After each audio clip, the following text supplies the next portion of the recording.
Cycling కొన్నావా? ఆ ఎంత ఎత్తుకున్నావురా? 350 రూపాయలు పెట్టుకున్నా. ఏటని డబ్బులు ఎట్టుకున్నావా?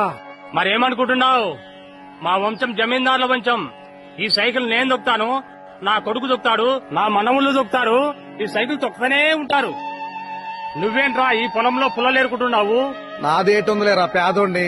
రూపాయి కోడెట్టి ఇదిగో ఈ ఎకరున్నర భూమి 160 రూపాయలు పెట్టి కొన్నాను రా. ఒరే ఎర్రోడా, 160 రూపాయలు పెట్టి భూమి కొన్నావా? నాలాగే సైకిల్ వరచుగా దర్జాకి తిరగచ్చు. నాకెందుకులేరా సైకిల్? ఈ భూమిని నేను చూసుకుంటా, నా తర్వాత నా కొడుకు చూసుకుంటాడు, ఆ తర్వాత మనవాళ్ళు చూసుకుంటారు. అలా సాగిపోతూనే ఉంటది. హలో, తొందర 1.5 పంపించు. ఏంట్రా కోటి గురించి మాట్లాడుతున్నావు? ఆ రోజుల్లో మా తాతగారు 160 రూపాయలు పెట్టి పొలం కొన్నారు. అందులో అరెకరం 1.5 అమ్మేశా. దాని గురించే మాట్లాడుతున్నా. మీ తాత దేవుడురా బాబు. మీ తాత నీకు కూడా ఇచ్చాడు కదా సైకిల్. ఇచ్చాలే డొక్కుల సైకిల్. మా తాత తొక్కాడు, మా బాబు తొక్కాడు, ఇప్పుడు నేను తొక్కుతాను. దొంగనా కొడుకు మా తాత.